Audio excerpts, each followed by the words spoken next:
نعرہ تکبیر، اللہ اکبر، تاج و تخت ختم نبوت زندہ باد۔ سب مسلمانوں کو، عالم اسلام کو مبارک ہو، خصوصاً پاکستانی مسلمانوں کو مبارک ہو۔ السلام علیکم ورحمۃ اللہ وبرکاتہ۔ ناظرین، آج ایک تاریخ ساز فیصلہ ہوا ہے۔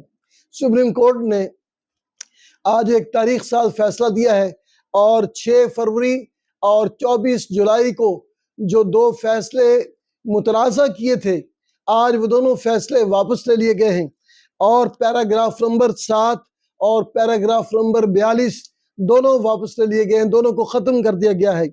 اور 7 ستمبر 1974 کو حضرت مولانا مفتی محمود رحمۃ اللہ علیہ اور ان کے ساتھ مختلف علماء کرام نے جو عظیم الشان جدوجہد کی اسمبلی کے اندر، اور جناب ذوالفقار علی بھٹو نے، اور اسی طریقے سے باقی تمام ممبران قومی اسمبلی نے، اور علماء کرام نے، اور پاکستان کے غیور مسلمانوں نے مل کر جو جدوجہد کی 1974 میں، اور سینکڑوں مسلمان جو شہید ہوئے، اس کے نتیجے میں مرزائیوں کو جو کافر قرار دیا گیا، آج دوبارہ پھر اس کی یاد تازہ ہو گئی۔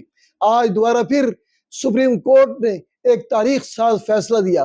آج پھر سپریم کورٹ میں تمام مسالک کے تمام علماء کرام، جید علماء کرام پیش ہوئے، اور اسی طریقے سے تمام سیاسی جماعتوں کے نمائندے بھی پیش ہوئے، اور حکومت کے نمائندے بھی پیش ہوئے، جس میں اسلام کو اور مسلمانوں کو اور ختم نبوت کو اللہ کریم نے فتح عظیم عطا فرمائی ہے۔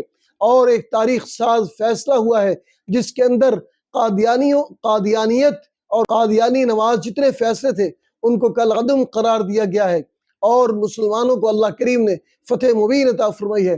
تمام مسلمانوں کو یہ عظیم الشان فتح مبارک ہو۔ اور آج جمعۃ المبارک ہے، آج یوم تشکر منایا جائے۔